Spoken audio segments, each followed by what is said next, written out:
কমিশনের সভাপতি জিএস আব্বির তাকে ওপেন থ্রেট দিয়েছে। গণ অভ্যুত্থানের ১ বছর না পেরোতেই ক্যাম্পাসে আওয়ামীপন্থী শিক্ষকরা জুলাই আন্দোলনকে নানানভাবে হালকা করছেন বলে অভিযোগ রাকসু জিএস সালাউদ্দিন আম্মারের। তার অভিযোগ, আওয়ামীপন্থী শিক্ষকরা জুলাই যোদ্ধাদের ক্লাসে উপস্থিতি, নাম্বার কম দেয়া সহ নানানভাবে হেনস্থা করছেন।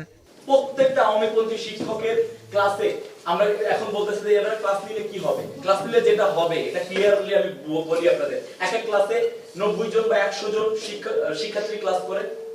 ওই 100 জনকে যেভাবে ব্রেইন ওয়াশ করা হয়, এই জুলাইয়ের এগেইনস্টে যেভাবে বলা হয়, বা হাদি ভাইয়ের মৃত্যুটাকে যেভাবে হালকাভাবে প্রেজেন্ট করা হয়,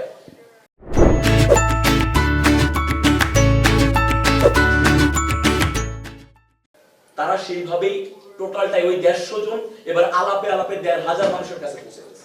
এমন অভিযোগের মধ্যেই গেল 17 ডিসেম্বর মেয়াদ শেষ হওয়া 6 আওয়ামীপন্থী দিনের মেয়াদ বাড়ায় রাজশাহী বিশ্ববিদ্যালয় প্রশাসন।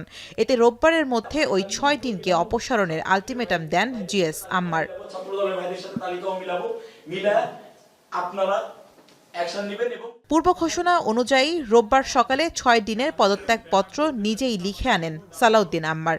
পরে প্রত্যেক দিনকে ফোন করে তাদের পদত্যাগপত্র সম্পর্কে জানান তিনি।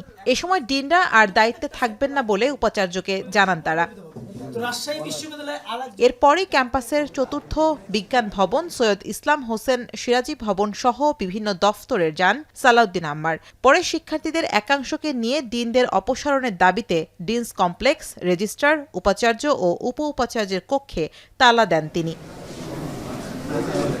এ সময় শিক্ষার্থীদের দাবির মুখে দুপুর 3:30টার দিকে উপ উপাচার্য, রেজিস্ট্রার সহ প্রশাসনের কর্মকর্তারা করণীয় নিয়ে উপাচার্যের সভাকক্ষে বৈঠকে বসে। এতে সিদ্ধান্ত হয় সন্ধ্যায় 6 দিনকে নিয়ে জরুরি বৈঠকে বসবেন উপাচার্য। পরে সন্ধ্যা 6:30টায় একে একে গাড়িতে করে উপাচার্যের বাসভবনে আসেন 6 দিন। বৈঠক শেষে বিশ্ববিদ্যালয় রেজিস্ট্রার জানান, বিশ্ববিদ্যালয় প্রশাসন থেকে অর্পিত অতিরিক্ত দায়িত্ব পালনে অপারগতা প্রকাশ করে লিখিত দিয়েছেন তারা। 6 জনই আসছিলেন এবং তাদের সঙ্গে একটা ফলপ্রসূ আলোচনা আমাদের হয়েছে।